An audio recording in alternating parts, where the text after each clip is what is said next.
വാർത്തകളിലേക്ക് തിരികെ വരുമ്പോൾ ഹോട്ടൽ ഉടമ സിദ്ദിഖിനെ കൊലപ്പെടുത്തിയ സംഭവവുമായി ബന്ധപ്പെട്ട പ്രതികളെ കോഴിക്കോട്ട് ഹോട്ടലിൽ എത്തിച്ച് തെളിവെടുപ്പ് നടത്തുകയാണ്. ഇപ്പോൾ വാർത്തയുടെ വിശദാംശങ്ങളുമായി ആന്റണി ജിസ് ജോർജ് ചേരുന്നു. ആന്റണി, എന്തെല്ലാമാണ് വാർത്തയുടെ വിശദാംശങ്ങൾ?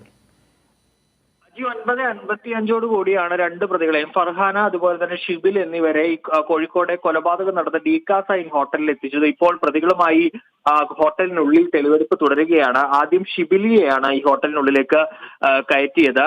അതിന് പിന്നാലെ അല്പസമയത്തിന് പിന്നാലെ ഫർഹാനയെയും ഈ ഹോട്ടലിലേക്ക് കയറ്റിയിട്ടുണ്ട്. ഈ ഹോട്ടലിലെ G3 അതുപോലെ തന്നെ G4 മുറികളിലാണ് ഈ പ്രതികൾ ഉണ്ടായിരുന്നത്. അതിൽ G4 മുറിയിൽ വെച്ചാണ് കൊലപാതകം നടന്നത്. അവിടെ വെച്ച് സിദ്ദിഖിനെ കൊലപ്പെടുത്തിയ ശേഷം സിദ്ദിഖിന്റെ അവിടുത്തെ ശുചിമുറിയിൽ വെച്ച് മൃതദേഹം 2 കഷ്ണങ്ങളാക്കി മുറിച്ച് ട്രോളി ബാഗിലാക്കി ആണ് അട്ടപ്പാടി ചുരത്തിൽ തള്ളിയത്. അതുകൊണ്ട് തന്നെ ഏറ്റവും നിർണായകമായ ഒരു തെളിവെടുപ്പാണ് ഇപ്പോൾ നടന്നുകൊണ്ടിരിക്കുന്നത്. ഡീകാ സൈൻ ഹോട്ടലിലാണ് പ്രതികളുമായുള്ള തെളിവെടുപ്പ് ഇപ്പോൾ പുരോഗമിക്കുന്നത്. നിരവധി ആളുകളാണ് പ്രതികളെ അവിടെ എത്തിച്ചപ്പോൾ ഈ കാണാനായി എത്തിയിരുന്നത്. ഫർഹാനയും ഷിബിലിയുമാണ് അവിടേക്ക് ഇപ്പോൾ എത്തിച്ചിട്ടുള്ളത്. നേരത്തെ ഈ മുറി 18-ാം തീയതിയാണ് ഈ കൊലപാതകം നടന്നതെന്നാണ് പോലീസ് കണ്ടെത്തിയിട്ടുള്ളത്. 18-ാം തീയതിയാണ് സിദ്ദിഖിന്റെ പേരിൽ 2 മുറികൾ ഈ ഡീകാ സൈൻ ഹോട്ടലിൽ എടുത്തത്.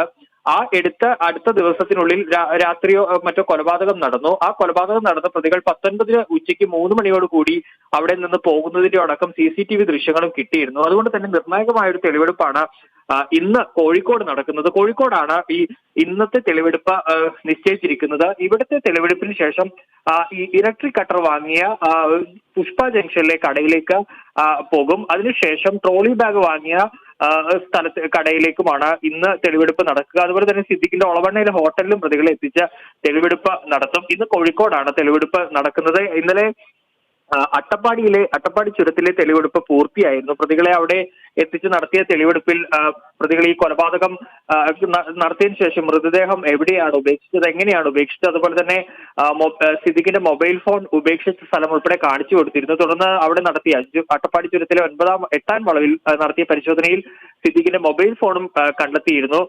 ഇന്നലെ ഫർഹാന ഈ തെളിവെടുപ്പിനിടെ ഒരു പ്രതികരണം നടത്തിയത് ഹണി ട്രാപ്പ് കേസല്ല, അല്ലെങ്കിൽ ഹണി ട്രാപ്പ് അല്ല സിദ്ദിഖിനെ കൊലപ്പെടുത്താൻ കാരണം, അത് സിദ്ദിഖും ഷിബിലിയും തമ്മിൽ ആ മുറിയിൽ വെച്ച് തർക്കമുണ്ടായി. താനൊന്നും ചെയ്തിട്ടില്ല, കൊലപാതകത്തിന്റെ താനല്ല കൊന്നത്, ഷിബിലിയും ആഷിക്കും ചേർന്ന് എല്ലാം ആസൂത്രണം ചെയ്താണ് കൊലപ്പെടുത്തിയതെന്ന് ഫർഹാന പറഞ്ഞിരുന്നു. ഹണി ട്രാപ്പ് അല്ല എന്നാണ് ഫർഹാന ഇക്കാര്യത്തിൽ പറയുന്നത്. പക്ഷേ പോലീസ് ഇക്കാര്യത്തിൽ പറയുന്നത് ഇത് ഹണി ട്രാപ്പ് തന്നെയാണ്. സിദ്ദിഖിനെ നഗ്നനാക്കി ഫോട്ടോ എടുക്കാൻ പ്രതികൾ ശ്രമിച്ചു. അത് സിദ്ദിഖ് തടഞ്ഞു. അത് തടഞ്ഞപ്പോഴുണ്ടായ തുടർന്നാണ് കൊലപാതകത്തിലേക്ക് ഈ കാര്യങ്ങൾ പോയത്. സിദ്ദിഖിന്റെ നെഞ്ചിന് ആഷിക്ക് ചവിട്ടി വാരിയലുകൾ ഒടിച്ചു, ചുറ്റിക കൊണ്ട് ഷിബിലി തലയ്ക്കടിച്ചു.